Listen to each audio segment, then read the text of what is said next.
Welcome to Feel Good Fridays, our weekly television show to help local nonprofit organizations to raise money during these challenging times. Impacted by both the tornado and the pandemic, Nashville area nonprofits have been hit hard. Donations to nonprofits are important to keep the organization open and running, and we at NECAT want to help share their stories to raise funds as many to help as many nonprofits organizations as possible. Hello, my name is Shayla Paz, and I am the chair of the board of NECAT. And with me today is our vice chair, Shanalyn Bradmeyer, and our guest today is Lolita Toney, vice president and development of Dismas House of Nashville. Welcome.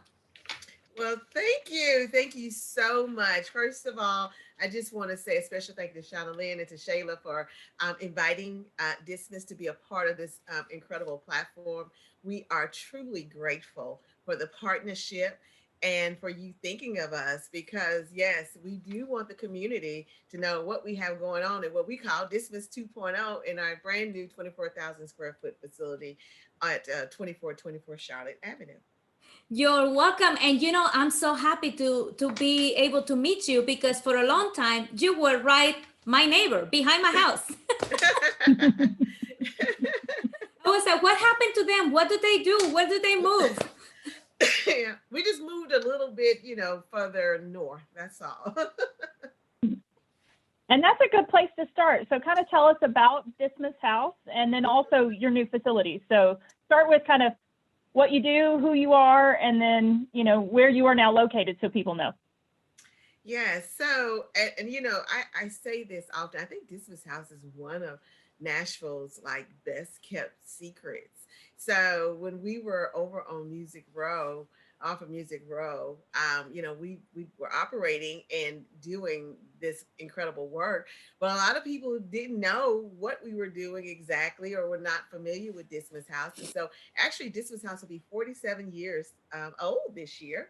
Wow. So we were founded in 1974 by a Vanderbilt chaplain, Father Jack Hickey, who had a vision to bring students together with formerly incarcerated men to live together and learn from one another. He felt like the two, both in their new journeys, students as they are graduating and men as they are leaving incarceration, face some of the same challenges.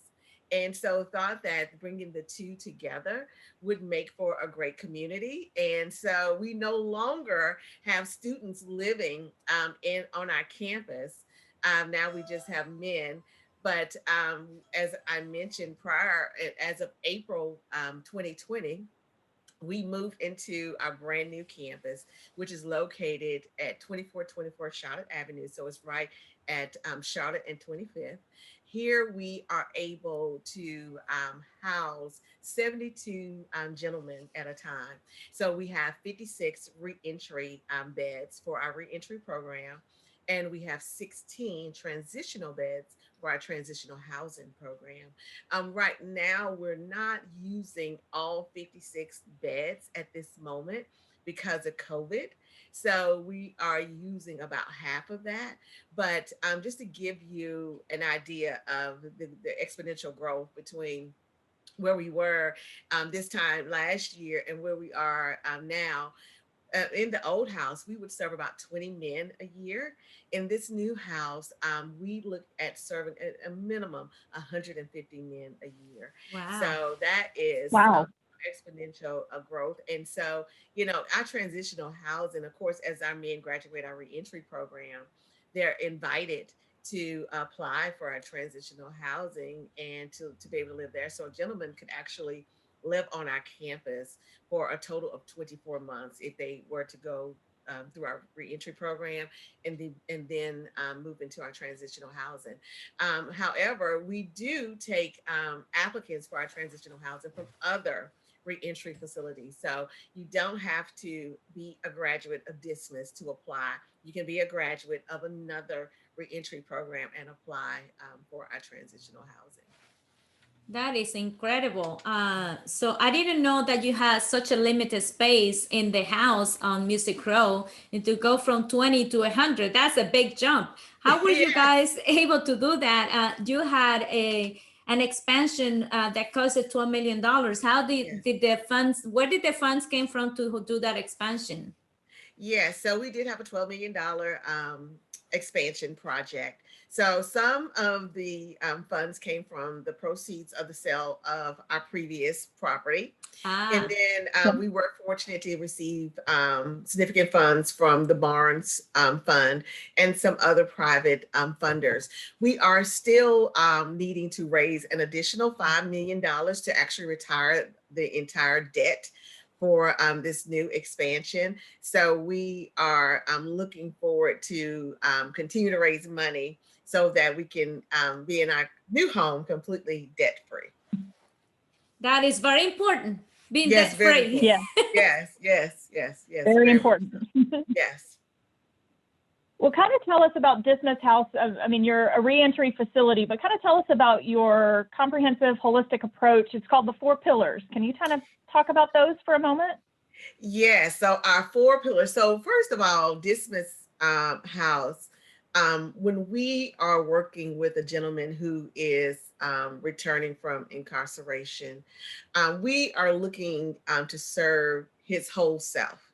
So it's not, not like some reentry facilities who, are focused more on just getting them into a job or focused on, maybe just the housing. We are actually looking at them from a very holistic standpoint of their mental health needs, if they have substance use disorders, if they have some need for education, their need for life skills, all those things are things that we work with each of our gentlemen on. So we have our four pillars, which are our basic needs. So when a gentleman arrives at Dismas, we're not like, there's no coin operated laundry here.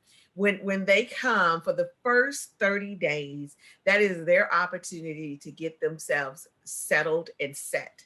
So we do not require them to work. When they come, they get what we call a basic needs package. So in that is 3 days worth of clothing. So it's underwear, pants, shirts, shoes, a coat if it's wintertime and they need a coat. It is we provide all of their food. So we have our nightly community dinners, which all of the gentlemen who are in the reentry program are required to participate in every evening. We also provide other food for them to fix in their hospitality suite areas, on the residential level, so that they can fix them some lunch, some dinner, some breakfast, some snacks, things like that. And then we also provide their toiletries. So they don't have to worry about, do I have deodorant? Do I have soap? Do I have shampoo? We provide all of those basic needs for them. And so it's also a benefit to the family as well, because the family is not, worried about trying to provide these things for their loved one as they are, transitioning from prison to being with us on our campus. Um, Also, during this time, we will provide them with a cell phone, because oftentimes they have to, ride public transportation to their appointments. And so we have had the occurrence where a gentleman, because most of them are not from the Nashville area, they're from other, counties and communities without, throughout the state of Tennessee. So they're not familiar. And we all know that Nashville changed so much. So even if you did know Nashville, if Yeah. you have been incarcerated for, even 3 years, the landscape has changed tremendously. Mhm. So we had the occurrence where we had a gentleman who went to an appointment, got a little turned around and was lost, and was not able to, get some help from someone because he didn't have a phone. He had no way to communicate with anyone. He eventually made his way back, but it was a very, very frustrating experience. So we provide them with a phone that they can purchase once they start working, or they can return it and get their own phone at that moment as well. So so that's what we provide in our basic needs. And also they don't pay for any laundry. So the washing machines and the dryers, they're there in the laundry room, and everything is fully stocked, and it is just ready for use, for their use as they need it. And so you're really setting them up. You're really providing a soft place for them to get their foundation and to get started again. And just get settled. Now, most of them, they're very anxious to get to work once they get there. So for those first 30 days, we do not allow them to work, because again, it's just their moment to just settle, to just adjust to being out of incarceration.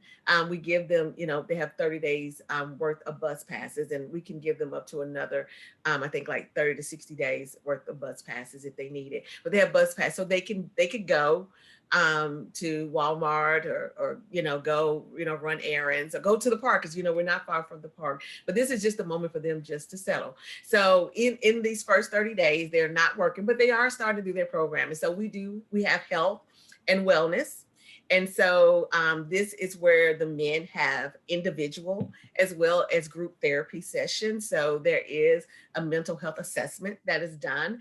And then from that assessment, a treatment plan is developed, and they're working with their case managers from day one on what their transition plan is. And so the case managers are there for them to make sure that they stay on track with what their goals are, and that the goals are realistic, and that they are achievable. And if there's some speed bumps, because things happen, sometimes it takes longer to get a job, or sometimes there may be some other health need that arises, that the case manager is there to, just to keep them still focused in spite of whatever speed bump might happen. So, and as you can imagine, when from being incarcerated, sometimes they'll come to us with some health needs.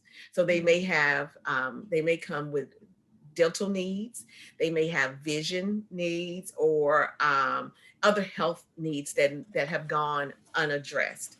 And so we will do that. So we're very happy with our partnership with the Vanderbilt Meharry Alliance and the Shade Tree Clinic, and with our partners in dentistry, and of course with Centerstone for our mental health support, so they can have that. And so but we don't just stop there on their social emotional. They do CrossFit. So today they were doing the CrossFit classes. So they have CrossFit. On the weekends, they'll go do rock climbing. They may go to the park and do a walk. They do CrossFit. We also do yoga. And I was just going to mention that. Yes. So in fact, we had a volunteer appreciation awards last week, and one of our honorees was Mary Beth, who does our yoga instruction. And so many of the guys are so complimentary about the yoga instruction, and just, what it has done for them and the wonders of it. And so just to see them even, they even do meditation. So it's just a moment for them just to be settled and just have some mindfulness. And, you can watch the growth from when they first come to as they start to participate in the programming.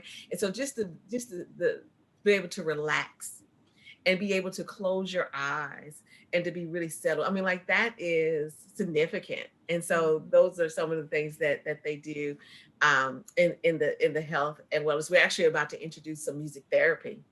Wow, you guys do a lot. You're telling us everything, so I don't think I have any questions. We have two more pillars. We have our life skills pillar. So I actually was going to ask you, do they know how to use a computer when they come out? Because you guys have 20 laptops available. Is there computer classes for them too? Yes. So in our life skills, we have our computer classes. That's one of the courses. So, and actually we have a student, Grace, who's a Vanderbilt student. She just graduated from Vanderbilt. She actually received one of our volunteer appreciation awards. She teaches them tech classes. So everything from what to do on the computer, from, doing your Zoom, set up your LinkedIn, applying for a job, to even how to navigate through their phone. So, it's COVID. Everything is, computer technology based right now. And so even if you've been incarcerated for a short period of time, technology has changed tremendously. And so she does that. And then we have our partnership with Fifth Third, who gives them financial literacy skills training. And so we have the gentlemen who have been able to open up bank accounts so they don't have to go and pay exorbitant fees to cash their checks. They're able to have a checking account. They learn about how to manage their money. We have a number of them who are actually saving some of their funds.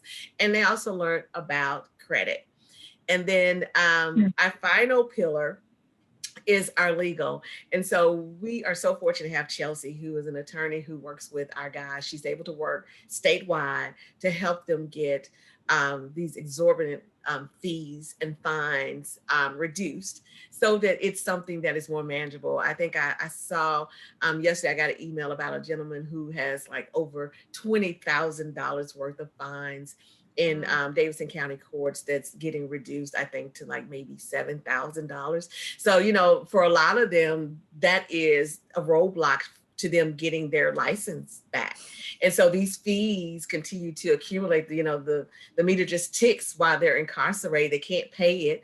They have student loans, they have child support, they have fines for, driving. And so, part of helping them have successful reentry is to be able to, be able to manage their financial responsibilities in a way that is realistic. And so Chelsea helps us with that. So we're very thankful. That's fantastic. You guys are doing a lot, and they might be like, this is heaven compared to where they come from. Well, yeah, they are. They're very grateful. I mean, they really are. We say Dismas is family, and we really mean that. And they are so thankful. I mean, we are a green space, so we try not to use a lot of paper and things that we will discard. So we're very mindful. So we have cloth napkins, and so our own CEO, she is so marvelous. She has sewn these things and she has put the logos on them. So we have like these nice napkins and nice things that are around there. But it's just because like we have such a crafty CEO. So not only she's a great CEO, but she's also very crafty in making things for the house as well. But it's just part of letting them know that we believe in them, and that we say second chances saves lives, and that's true. And so it was a decision you made. Yes, you made a decision, but that does not define who you are. And we believe that whatever your goal is for you to move forward beyond that, we're here to support that, and we believe in you too. So that's great. How were you guys able? Yes. How were you able to make it through the pandemic? I mean, we're still in the pandemic, but 2020 was very, very hard for everyone. Yeah. And you moved during the pandemic. Yes, we moved during the pandemic. Yeah. We had to continue programming during the pandemic. Yes, it's hard. And I am very happy to say we have had 0 cases of COVID at Dismas, from pre-move to post-move.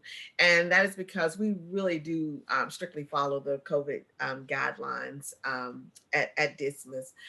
So, I mentioned the community dinners. So they're called community dinners because those are provided by people in the community. They can have it catered and bring it in. They can cook it at home and bring it in, or they can cook it in our kitchen. We have a commercial kitchen at Dismas. That was one of the challenges during COVID, is of course, we didn't have anybody to provide those meals. And so we saw an uptick in the cost for our food. So we're very grateful for our partnership with Second Harvest, who has been really good at helping us supplement some of our needs around food, so that if we don't have community members volunteering to provide a dinner, we're still able to provide that to the gentleman. But thankfully, It did start to uptick and we started having more people come in, but we need more. So that's one of the ways, like, you know, if it's you and your family or you and some friends or some colleagues or your network or a certain, you know, social group, please think about Dismas and coming and participate in one of our community dinners, because in that moment, it's an opportunity to fellowship with the gentlemen. So they are there, you know, they share what happened that day that they're proud of, or some accomplishment. And we have dinner and it's an opportunity to talk to them, and it helps them too. That's another part of the life skills. It's getting adjusted to, you know, having meals that are not in an incarcerated setting, but with other people, other public, and just getting comfortable. And you know, a big part of it is just gaining trust again and feeling Right. comfortable to talk and share. And so you see them kind of break out of their shells with that too as well. And then you mentioned it, the laptops. So we're very fortunate to have had laptops from Comcast and the Urban League of Nashville provided for our gentlemen, because programming moved to laptops. So even our yoga classes, that's done via Zoom. The gentleman's group and individual therapy is done through Zoom. And so, you know, there's just a number of programs that if we did not have those laptops, we would not be able to deliver them during COVID. So that is how we have done it. I mean, even with employment, you know, just the interviews and being able to apply, which Project Return, I have to say, is a great partner on our job readiness training to help the gentleman be prepared for jobs once they get past that 30 days. So they can even start applying in that 30 days, but we generally don't let them start working till after. Incredible. You guys are doing great. And you have been doing great in finding partnerships to support your mission. And that is actually the purpose of doing this Feel Good Friday, so we can have a networking and helping all the organizations, the nonprofit organizations, supporting each other, and to be able to stay open. Our partners are so key to us being able to do the work that we do. So we are so grateful to them. We have some jobs partners. Right now, American Paper and Twine is probably our largest jobs partner. We have, I think, 11 gentlemen who work there. We're looking for more jobs partners like that. And they were able to share that our gentlemen come and they stay. So traditionally, when they hire people, I think Patrick shared maybe 15% tend to stay, and we're at like a 70% rate, and they really do enjoy working there. And Project Return is our partner. A Second Harvest. I mentioned Vanderbilt Meharry Alliance. We just have so many. I don't want to get to naming all of them because I'm going to leave one out. But you know, Fifth Third, we just have so many incredible partners who help us do the things that we need to do. So what's on the horizon for Dismas? What do you have coming up? Again, we know the pandemic will continue, but as people start to get vaccinated and things slowly start to open, kind of what do you see on the horizon for Dismas, or what you have planned? So one of the things in having this new campus is that we are accessible to the community. So we would love for the community to come and have their meetings here on our campus. So if you think about Goodwill and how, you know, they made their offices available for community meetings. Well, we have the same. I mean, we don't have that many breakout rooms as Goodwill, but we have a really nice space for community meetings. So that's one thing that we would love. We'd love for the community to come and have their meetings there. We would love for the community just to come and take a tour and just see Dismas House and see what we're doing. It's a very beautiful natural lit space. So it just projects hope. It projects promise. We want the community to be more involved in our volunteer opportunities. So the community dinners is one way. If you have a skill or a talent, like we have one volunteer who is teaching guitar lessons, providing guitar lessons to some of the residents. We have someone that's going to do photography lessons. So, and, because these gentlemen have a variety of skills too. So, there are things that they, have done that are hobbies or things they enjoy. Please feel free to reach out and say, I would love to volunteer and teach painting or whatever. If you are a felon-friendly employer, please reach out as well, because we're always trying to find job opportunities for them, and they need jobs, right? So they need to earn a living, and to be able to be self-sustaining. We always are taking donations. We've had several donations of bicycles, so the gentleman will ride bicycles to various appointments or interviews. We're always taking in clothes, new or gently used. We also have an Amazon Smiles link. So I think there's a variety of ways for potential volunteers or the community to connect. It's just like, what are you interested in, and what kind of speaks to you? And then let's find what that linkage is with Dismas and how we can work together. And how long is the approximate time that that each one of them stay at the Dismas house? So, and that can vary. So, but ideally, the reentry program would be about a 90-day program, but there's phases. And so it doesn't mean that once your 90 days is up, that you automatically graduate. If you've gone through the phases, again, working with your case manager and the treatment team, if you have achieved said goals, then you can graduate. And once you graduate, you have the option of applying for a transitional housing, or leaving. Like, we had a graduate yesterday who has left and is working to move to Ohio to be with his fiance and get married. You could stay, if you go through transitional housing, you could stay for up to 24 months. And so another important part of our life skills is our mentoring program. And so if you are a gentleman who participates in our reentry program and then moves to our transitional housing program, you will definitely have a mentor. And so it is our desire that, the gentlemen keep their mentors for, forever, really, for infinity, that they really connect and are able to maintain their relationship with their mentor. But mentoring is another big space. So, again, people who looking for a place to kind of connect, maybe mentoring is your thing. And, we have some men who want to be mentored around entrepreneurship. Some just need to just be mentored, period. Maybe it's around parenting, just a variety of things. So we welcome mentoring as well. What's your website, or how do people get in touch with Dismas House? Sure, you can reach us by going to www.dismas.org. And on our website, there are links to see how you can get involved. Of course, we are always welcome to taking donations. It literally cost us about $1,000 per resident to do a basic needs package, and a $10,000 for a resident to do the reentry program. So we always welcome financial support in addition to time and talent.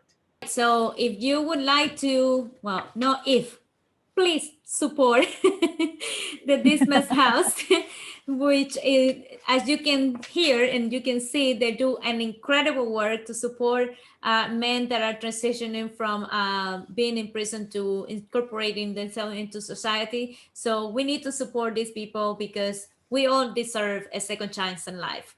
Yes. And I am thankful for having you today here to tell us all about it, because you were always my neighbor, but I didn't know what you did. So I gained an education today. Yes.